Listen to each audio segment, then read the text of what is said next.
One, two. Oh, okay, we're live. David Clark. Welcome everybody to another episode of Change Starts With Us. Our guest today is David Clark, who is going to share a little bit with us today. Go ahead, David. Hey everybody.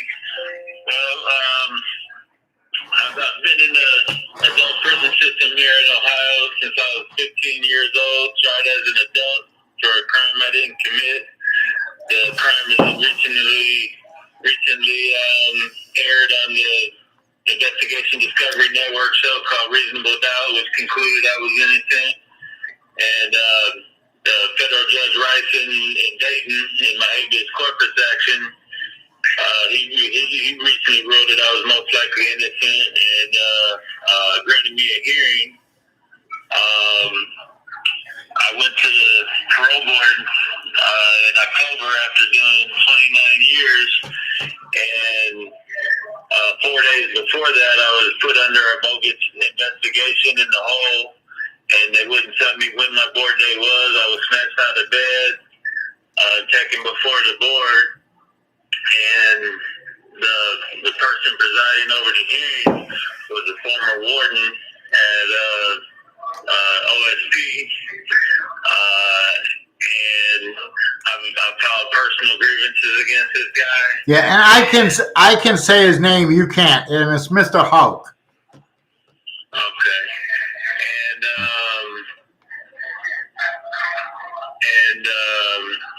he was a defendant in the ACLU lawsuit against the Ohio State Penitentiary, where I was a named plaintiff and testified in federal court. The hearing appeared to be just, politically motivated and biased, and just like a hit job intended to find justification and try to provoke me and things. They were,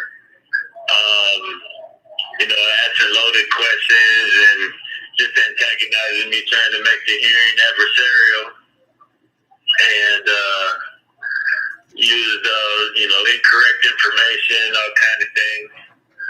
So I'm really just trying to get the message out there because, they do whatever they want to do when nobody's watching, and they just try to keep you from having a voice and having anybody to speak up for you and know anybody's watching. So, anybody that can help or anything can contact me through DayPay or write me here at the Prison Madison Correctional Institution, P.O. Box 740, London, Ohio 43140. Interested in any help or suggestions or advice that anybody can give me. You know, David, I heard from the Innocence Project. You could tell who's innocent and who's not. The innocent will fight for the case their whole sentence. The guilty will stop after 3 years. Yeah, I've been going the long haul. I didn't take any pleas or anything, even though some innocent people do. I went to trial, given 41 to life, I've been fighting the whole time. Finally got back into court after 23 years. I filed my habeas 23 years late, and that's what I had to get past the time deadline with a 1 year time bar or one year statute of limitations, I should say.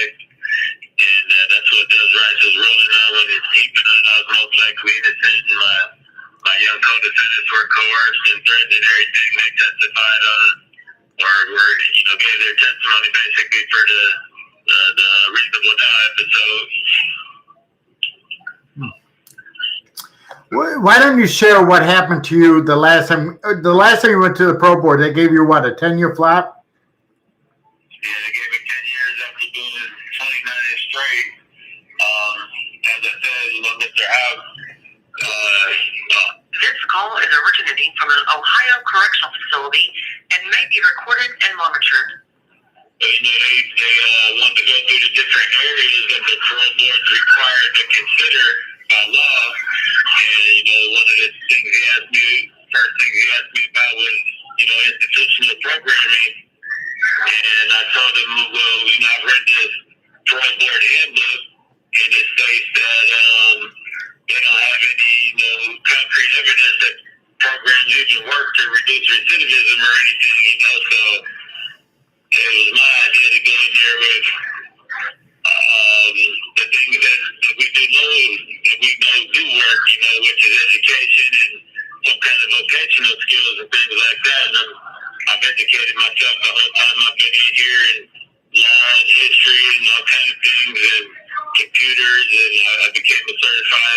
electronic technician and certified in AutoCAD and several other things. And I went to the, Ohio reentry fair they had, and the guy from Clark County, Ohio Means Jobs told me without a work history or anything, his assessment was I'd be qualified for $25, $30 an hour and an apprenticeship. And but then Mr. Haka, I said, well, I did do the program of victim awareness. I thought that's something the board might be, concerned about. And so he asked me the question, was like, well, what about the victims in this case? I said, well, it was a terrible tragedy. What happened to young Amanda and her mother? And he was like, well, you obviously didn't get anything out of victims awareness. And I'm like, what are you talking about? He's like, well, there's more than just the people that it happened to. I said, I'm aware of that. I said, that's not the, conclusion anybody would come to. You just asking that direct question, you would think you're talking to, asking about the victims, the direct victims. And so I told him I thought that was a trick question. I explained that I had this guy woken up out of bed and didn't know the board date and everything. And as we continued a little bit, the one lady, she jumped in and said, well, I got to hear on my computer that you got notice. I said, no, I got to notice that it'll be covered, but the handbook says, you're supposed to give the exact date within 14 days in advance. She said, no, you didn't. You just said you didn't get notice. I said, no, that's not what I said. And they just kept cutting me off and being rude and, like I said, using false information, like from my childhood and reports that were only related by me, but they're telling me that, other conclusions from information that they weren't present for. This call is originating from an Ohio correctional facility and may be recorded and monitored. Yeah, it's messed up on how they abuse their power and destroy people's lives. One of the things that I said to Hopkins, they tried to say that my institutional behavior was bad, and as somebody that's been in here in my position, that a ticket doesn't ticket here or there doesn't say who somebody is, what their likelihood or readmitting or things like that are. And, that I've had tickets for having too much property. A lot of it's my legal work, I'm sure you know how that is, trying to fight your case and having a lot of paperwork and all the things that you need, the research you need to acquire. And, I explained to him, I said, well, I've been involved in a lot of prisoners' rights things, and that's, I ended up at the OSP, the Supermax, and I said a lot of that, I first ended up there just to fill up bed space, and the reason why I stayed there for quite a while was because, being a political prisoner, standing up for the prisoners' rights, things, my stuff against OSP and things like that. So basically retaliation, I've been a lot of tickets for retaliation. He said, well, I have a lot of experience in the DRC, and I find that staff don't have time to retaliate. I'm like, what the hell do you mean? He's retaliated against me, and that's that's more the rule than the exception in the Department of Corrections, Right. They need to reform the whole system. Oh yeah, I saw this thing on the Ohio channel the other day before the Ohio Senate.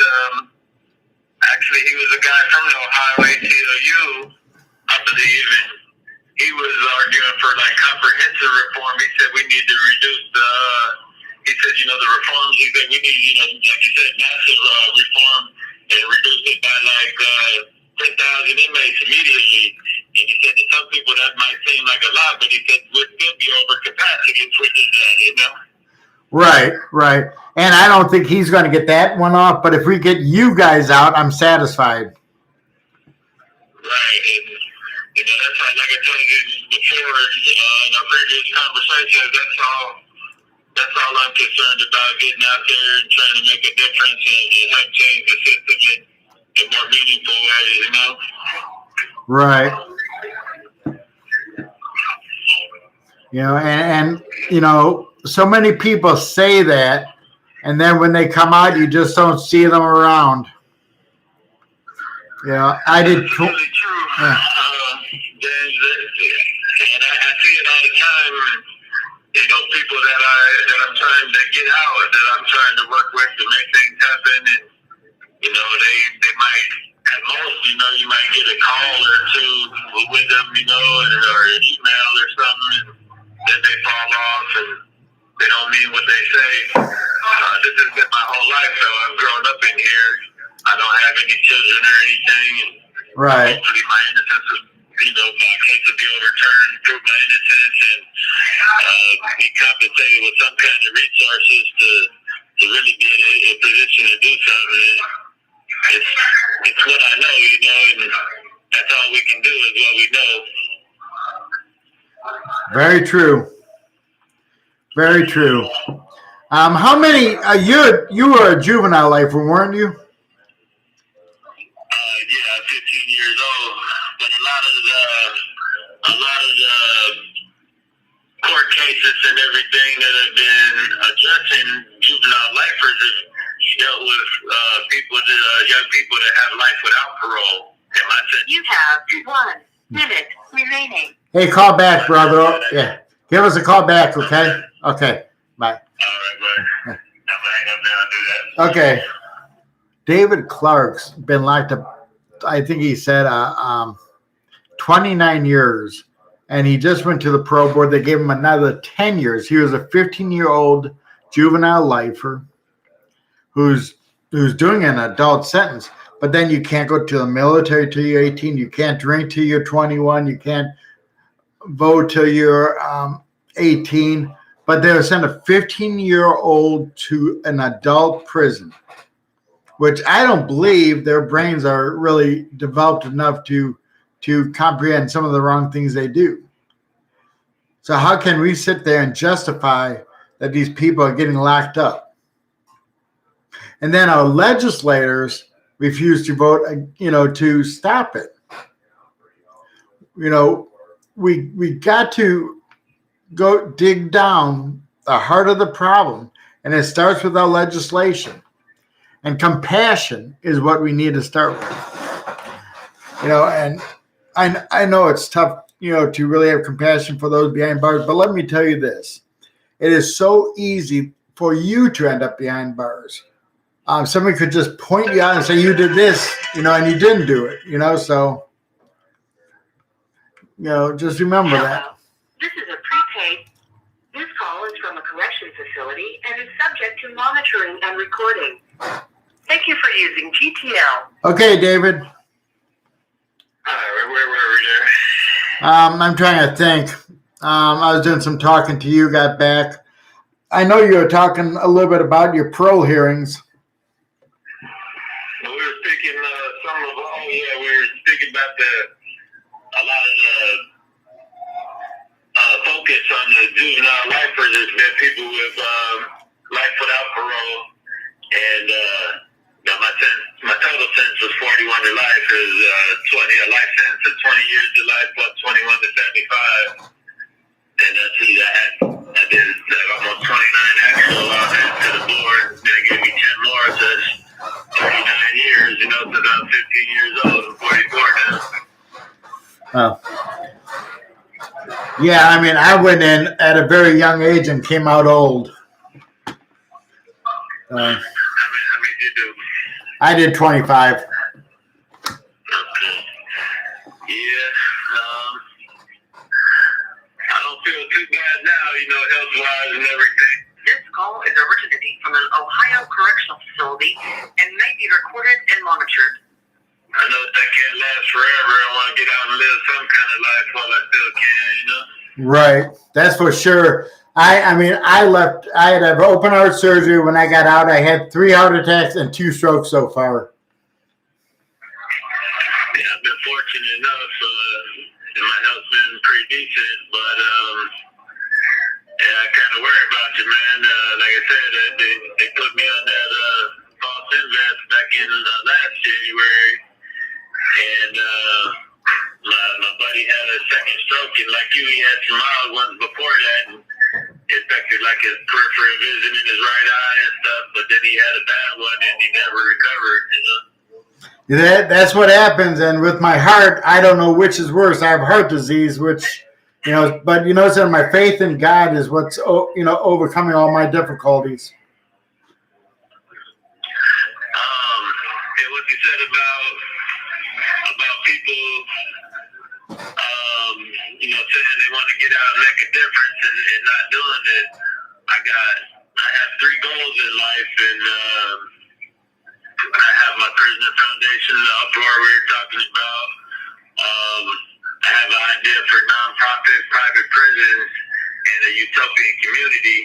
And really, there's really only one goal, which is the utopian community, and the other 2 are just smaller steps towards that, Right. And I had the whole, the utopic community is this one city that's a square mile, and I had it all catted out and everything. I sent it to the brother of a buddy in here, and I had to try to get that. I'd like to put that online too. Right. So them are my goals. That's what I want to do with my whole life. That's why, I'm confident that I'll not follow the same trend of not following through on my ideas, because like I said, it's what I know, Right. Right. When do you go back to, what year do you go exactly back to the Parole Board so people know? 2029. Wow. Well, we got our work cut out for us. We believe you guys deserve a fair chance. Our new group, we support the bill 100%, because I worked with Beverly on that. But our new group, Change Starts with Us, is going to focus a lot on wrongful convictions, and we're going to educate society and also work with inmates on how to prepare for a parole hearing. And this is something you might be knowledgeable about. What is the process? Like, how many signatures does it take to get something on the ballot? You have to have 20% of the governor's vote from the last election. 20% of the vote for governor? Yeah, whatever he got for the election last term, you had to get 20% of that. And you have to have a petition written up the way the Secretary of State wants it. It is very difficult. You have to have 5 people that sit on a committee for it, according to the Secretary of State. Have someone Google that up with Secretary of State of Ohio. That's kind of been a problem, finding that kind of information. You think that's something you could take, baby?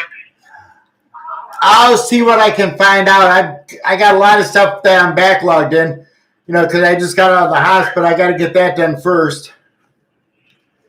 But that's been one of my, I see that you have, came across that idea already.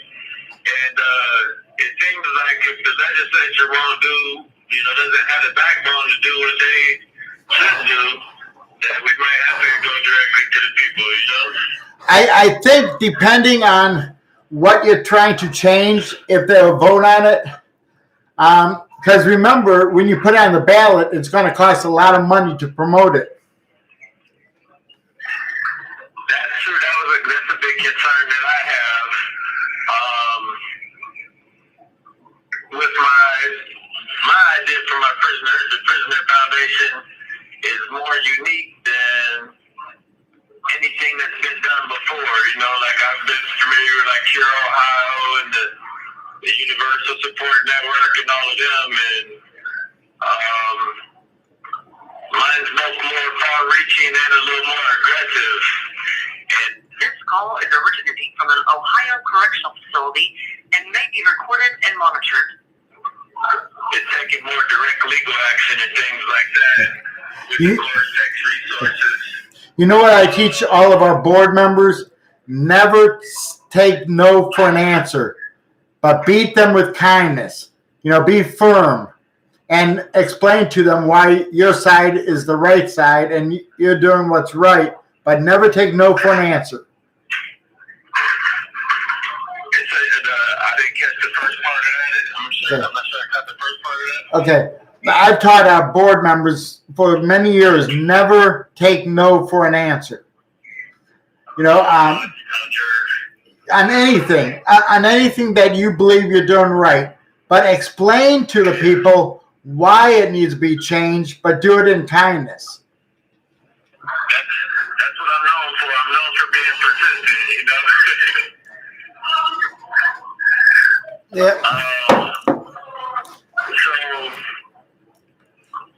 Kind of what's needed, there's a few things, like, you know, back on the ballot initiative thing, it's more like,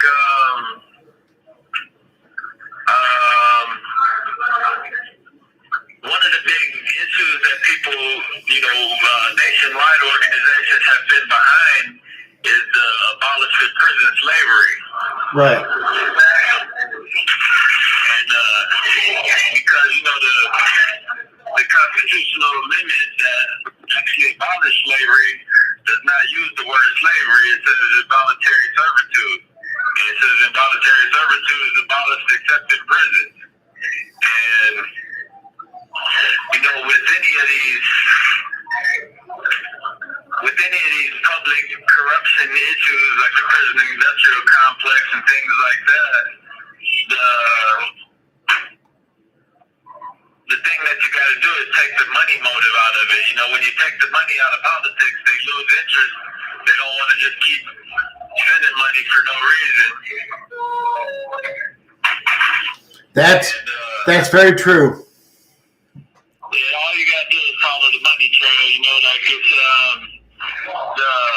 the criminal justice system and the prison system in particular are the largest cost in the Ohio budget. And so, if anything's a cost, that means money is not only being taken, money is being spent. And the question is, where is it being spent at? You know. Right. Hey, and yeah, if you could broadcast around Madison, you know, to support EPIC and Change Starts With Us. It's not about supporting one person. It's about a movement, you know, that is getting strong, and we're fighting for you guys, and we need family members. What EPIC does, along with Change Starts With Us. Both groups are great, and you know, we got to get that bill passed, and there's so much more that we need to get accomplished. Yeah, the bill would be like a major step forward, and I really like it. I could see the effort that went into crafting that, and even anything approaching that would be helpful.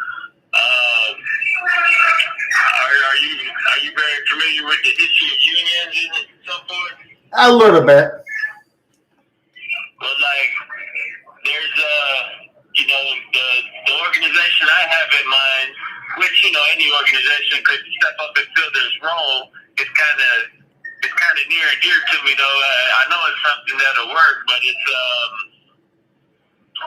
you know, if somebody, you know, mismanages it or somehow loses the trust of prisoners, you know, it would take, you know, decades to get their trust back.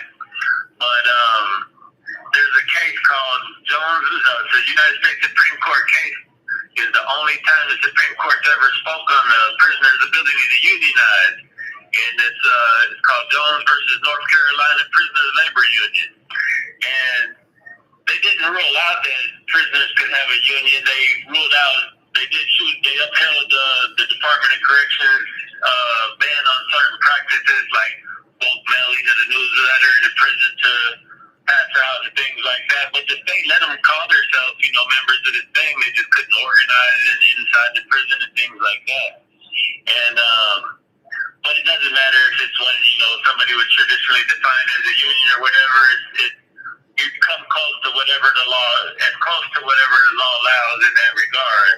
And, you know, just like there's strength in numbers physically, like a lot of people for the abolishing prison slavery, they advocate for, you know, work stoppages and things like that, which have their own problems and things. But just like there's strength in numbers physically, there's strength in numbers economically. And if we all put our meager resources together, you know, it adds up to something substantial, just like our, you know, candidates for president now that, you know, don't have the big donations coming then we saw with Obama and things like that, where people were donating $20 here and there, and it added up to a lot, Right. Right. Well. And what we really need out there, there's two parts to my idea. There's the prisoner advocacy. This call is originating from an Ohio correctional facility and may be recorded and monitored. And there's prisoner services, which will go a long way towards supporting the organization. There's a lot more to it, but if we had the funds to hire actual attorneys to address some of our issues, we would be in a better position to march, for our rights. Because if we don't have nothing behind it, then they're never going to give anything. But also, though, prisoners in here, you may have noticed this, maybe not with yourself, but people around you in here. The longer you're locked up, the more supporters that you lose, the more people that drop off, the out of sight, out of mind thing. And we don't have people to do the basic things that we need done, like find somebody, give us a list of lawyers that are willing to help prisoners, lawyers that do pro bono work, things like that. When we do have help, we don't know who to talk to. It's no use to just look at a legal directory and just write attorneys that we hope might help with 99% of them won't. We need attorneys that actually care, things like that. And even if we have family willing to do something, like they don't know, they might not have time to do it or not know how. But if we have a full-time staff out there, You have 1 minute remaining. Hey, let's continue. Yeah, let's continue this next week sometime. okay. Let's you pick the day and Jay pay me, and we'll make it work. Okay, you can stick with me and Okay, leave your contact information one more time. David Clark, my prison number is 254-389. PO Box 740, London, Ohio 43140. And the easiest way to contact me is to jpay.com. That's the best way.